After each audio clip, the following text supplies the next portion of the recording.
Hello, everyone, and welcome to the Basketball Sports Report. I'm Athletic Director Doug Stotler. Our special basketball report today will bring our new head coach, Tonika Bruce, to stage, and we'll talk things over with Coach Bruce.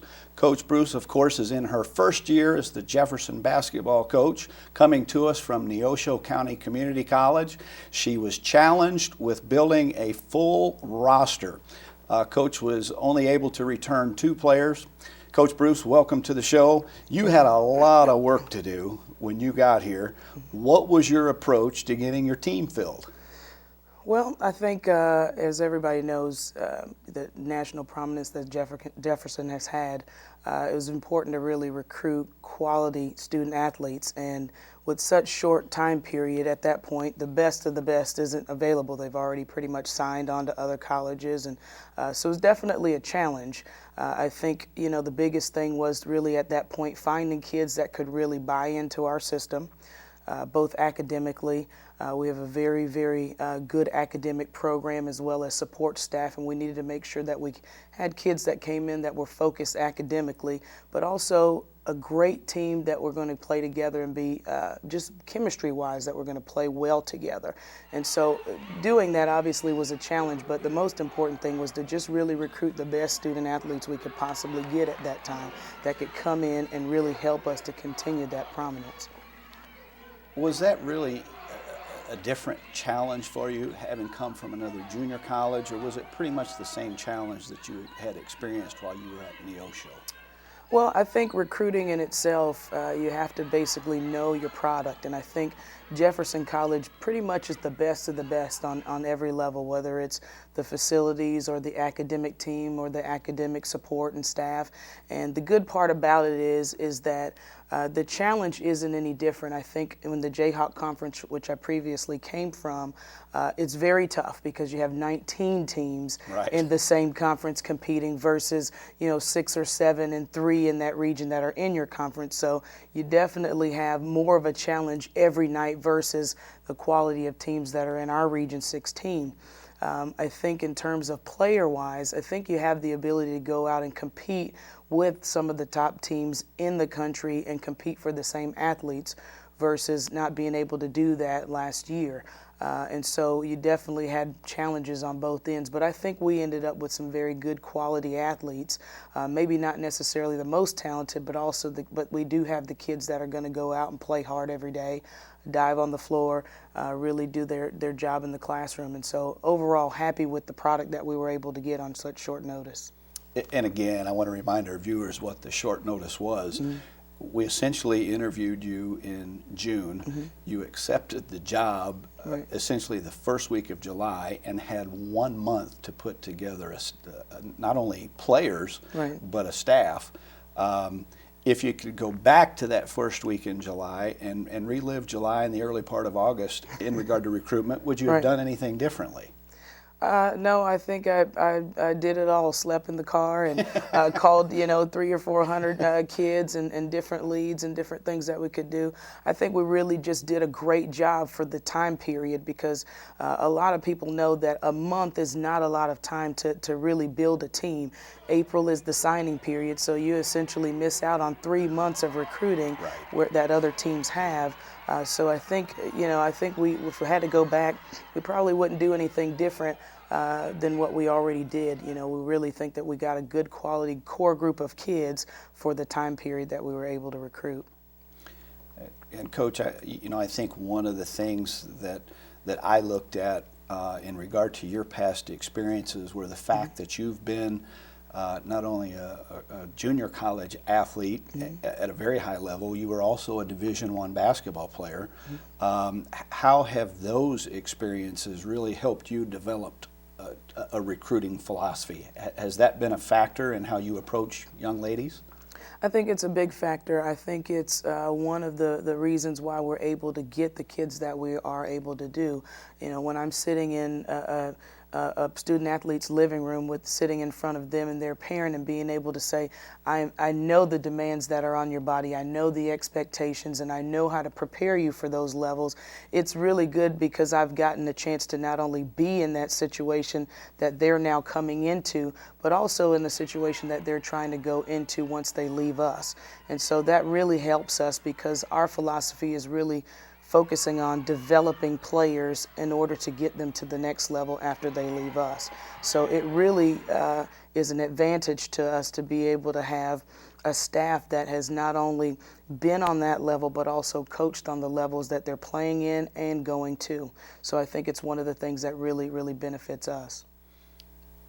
And again, you know, as a coach, you recognize that it definitely is an ongoing process in regard to recruiting.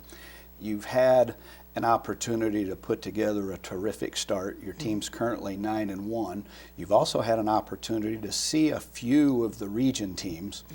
Having had a good start, seen a few teams, what do you expect your recruiting will look toward for the following season? Well, I think, you know, continuing to recruit competitive kids is very important. We've had an opportunity to get a few verbal commitments already for the following year. I think next year will be a lot bigger. This year, that's one of our weaknesses is size in the post game. And so we've really looked for bigger guards, you know, recruiting guards that are 6 foot, 6'1", that can really handle the basketball, play the point guard or shooting position, right. Something that we don't have the luxury of this year. And also having dominant post play. And so that's been our emphasis, but also not really changing our philosophy on quickness and really defending the basketball. So I think having that time now to be able to see what the region is like, not only that, but put together with our philosophy and our style of play, we're having an opportunity now early to be able to get those commitments from those kids to be able to put together a solid team. So we're not running around in July Sure. trying to scramble for players. And I don't want to boot a few of our kids out the door too soon because they've really performed well. But you've got 2 returning players. You also recruited a few transfers. Talk about the kids that you're going to lose. And I guess if you would, start with the 2 Jefferson players that played for us last year, and then talk about the transfers that you were able to sign here at Jefferson. Okay. The 2 players that were returning from last year, one, Annette Clinsoni, a guard out of Latvia. Right now she's our current second leading scorer, really brings a tremendous shooting game. She's probably one of our second best three-point shooters on our team and just really comes and plays hard. I think she'll have an opportunity to play at the next level at a very high level at that. And so we will lose her after this season. Joyce Holloway, also probably one of our team leaders, is our leading scorer right now, and his ability to play the point guard position in both guard spots. We'll lose both of them, which basically bring together on our team the leadership and the knowledge of knowing what it's like going into the national tournament. And so for our entire team, something is new. There's not one player that hasn't experienced something new, whether it's the coaching staff or whether it's the team or whether it's just the transition from high school to college. Something is new. There's not really any real veteran on our team. And so those 2 bring that experience for going to the national tournament last year. Our transfers, I had a couple of players that came over with me from Neosho. Shailene Harper is probably our lone post player at 6'3", really just trying to wait and get her to develop a little bit for us and be able to play quality minutes for us. Lefty post player, really depend on her for her strong inside presence. She will have an opportunity as well, just like the other sophomores, to go on to the next level. Our other transfer, Christina Granville, our leading rebounder right now, 5'10", player that basically is able to play the forward position, just super athletic, tremendous jumping ability. She's also our oldest player on our team that has a little bit less traditional background, and she's been able to do a few things, and so she comes in and basically is our mother of our team. We have a few other players. Brianna Shaw, which is one of the top 5 scorers in the country last year. She actually led the Jayhawk Conference in scoring where I came from, and we depend on her for leadership as well. So overall, we have a core of 5 to 6 players that are transfers or that are sophomores that we really depend on a lot of leadership. We have 8 players that will leave us next year that basically is the core of our team on a roster of 13 players currently right now. And so we will lose a lot in terms of depth. And I think, the freshmen that will return next year will have an opportunity to know our system and really have true veteran leadership next year for our incoming players coming in. And, I think any coaching circumstance that allows you to develop a freshman player and move them into a sophomore role is an extremely valuable commodity, especially in basketball. But who are some of the freshmen that you do expect to return? Raven Jackson is probably our most talented freshman and most highly recruited freshman. She's a 5'10" guard forward. She actually has been our leading scorer in the last 3 games. She's been our leading scorer 2 out of the last 3 games. Just really exciting to watch. Has the ability to really score the basketball. Paisley Spencer, one of our best defensive players on our team, as a point guard position, which is really exciting for us because anytime you can bring that position back, they're our floor general on the team. So we're excited about that. We also have a couple of kids that are redshirted this year that are sitting out this year that will be available for us next year, and that's Kayla Gardner and also Angel Porter. Those 2 players in the forward position and another point guard position, along with Candace Lovings, another freshman, and Janice Presley are both combo positions that will come in and really give us a core group of 5 to 6 players that we can really count on for their leadership next year. And Coach, you've just rattled off about 12, 13, 14 names, and as you look back on this really outstanding start, again, up to this point, finishing with a 9-1 record right before the break. What kind of starting lineups are you tweaking? I mean, you've got so many kids that seem like they're interchangeable. Have you settled on a starting lineup? Well, I think that's the one thing that is a positive for us, but sometimes a weakness for us. Positive in the sense that we have so many kids that can play different positions and basically that can step up on any given night. For example, our game last night against Flo Valley, Joyce Holloway, one of our leading scorer, didn't have a great night. And we had other players that were able to step up. Last night we had a different lineup than we generally have, and it was based on those kids having a better practice that week. And so the good part about it is that one player may have an off night and the next player steps up. And so we have that versatility, we have that depth right now, and that's just something that we're just kind of trying to look at even still now and see who has the best chemistry, but also give an opportunity for other players to get a chance to play, step up into different roles and different positions that we need them to do. So that way when conference and region really starts in the second semester, we have experience from every position and every person on the roster. Negative in a sense that sometimes it's not the greatest thing because we do have so many players that it's limited playing time for some. And so it's really just a matter of who's playing well that night and what combinations are playing well together. So I think once region play really gets a chance to really kick in, I think that's something we're hoping at least to be a positive for us that other teams might not necessarily have. You've mentioned that Holloway and Clint Sony are leading your team at this point in scoring. How about some of the other categories? Who are your better rebounders? Who are some of your better defenders? who's gathering the most assists? Because there's a lot of different ways that your team scores, and I think our fans would really enjoy that. But who are your statistical leaders at the moment?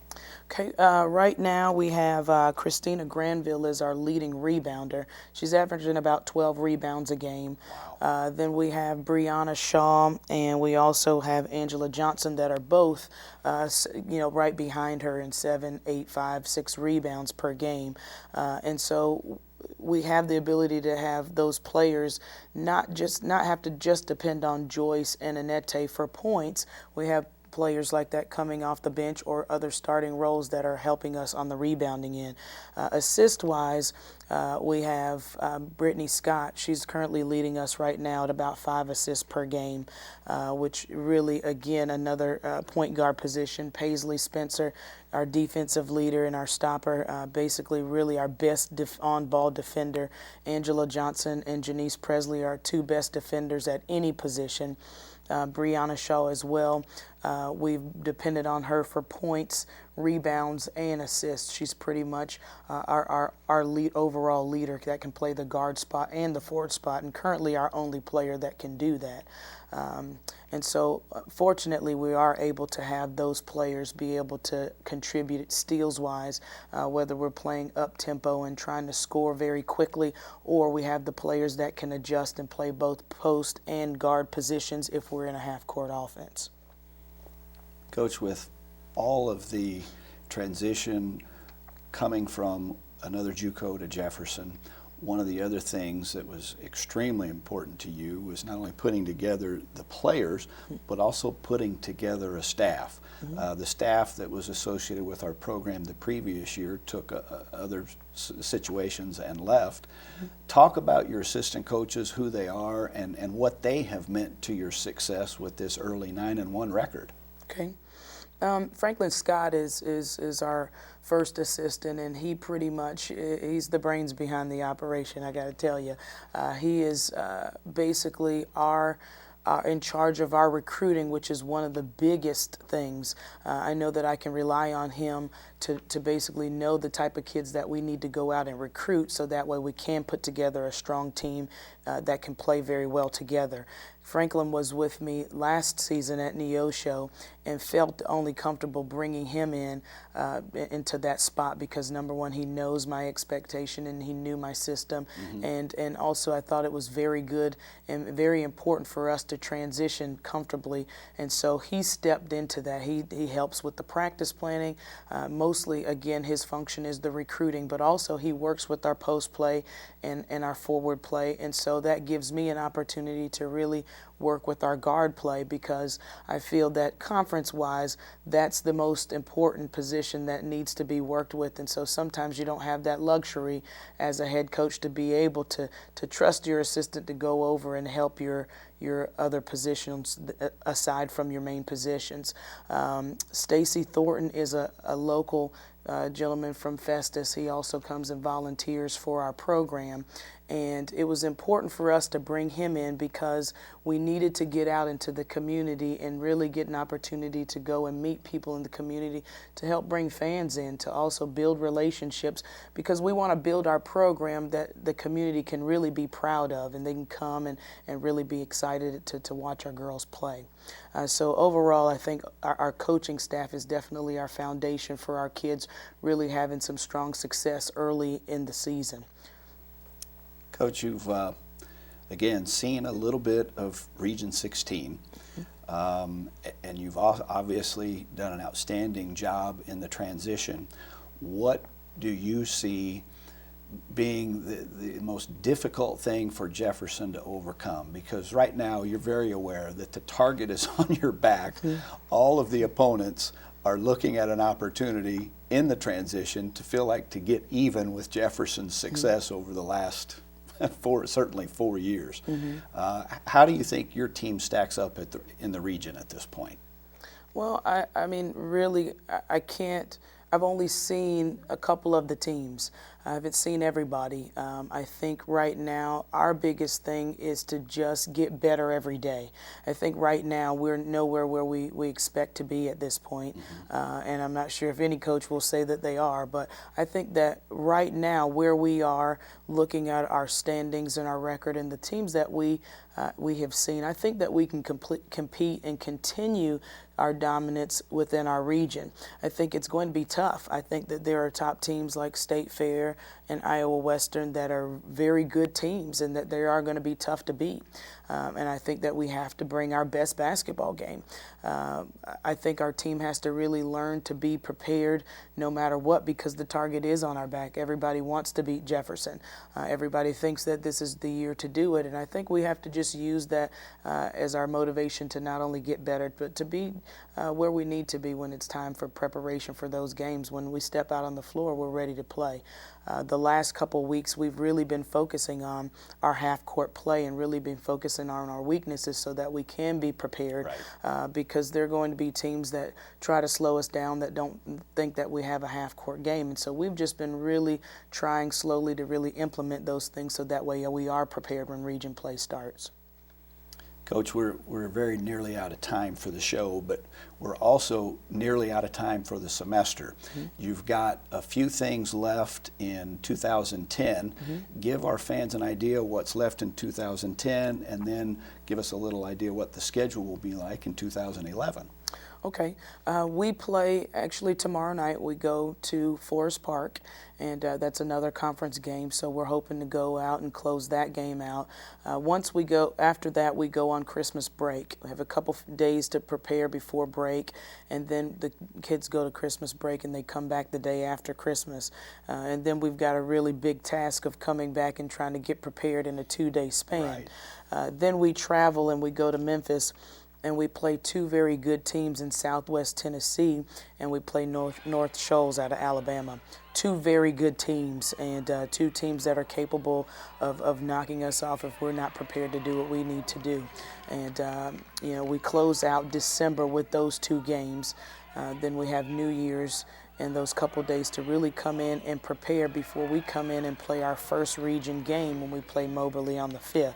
So not a whole lot of time, and we really just have to do our job. I think we have done a good job of staying in shape over the break, but have seemed to kind of come back a little bit rusty. So hopefully we get a chance to play in Southwest, gives us an opportunity not to be so rusty when we come back from Moberly. So it is a home game, so we're hoping that we have a lot of fan support then, and really just hoping to start out January with the bang as we're planning to close December out. Coach, I want to end the show and congratulate you on a terrific start, 9-1 currently. Also want to remind our viewers that our next home game is January 5th, 2011. That will be against Moberly Area Community College. Thanks for being on the show, and good luck in these upcoming games. Thank you. You've been watching the Sports Report, and our guest has been new head coach Tonika Bruce. I'm Athletic Director Doug Stotler. Thanks for tuning in. We'll see you next time.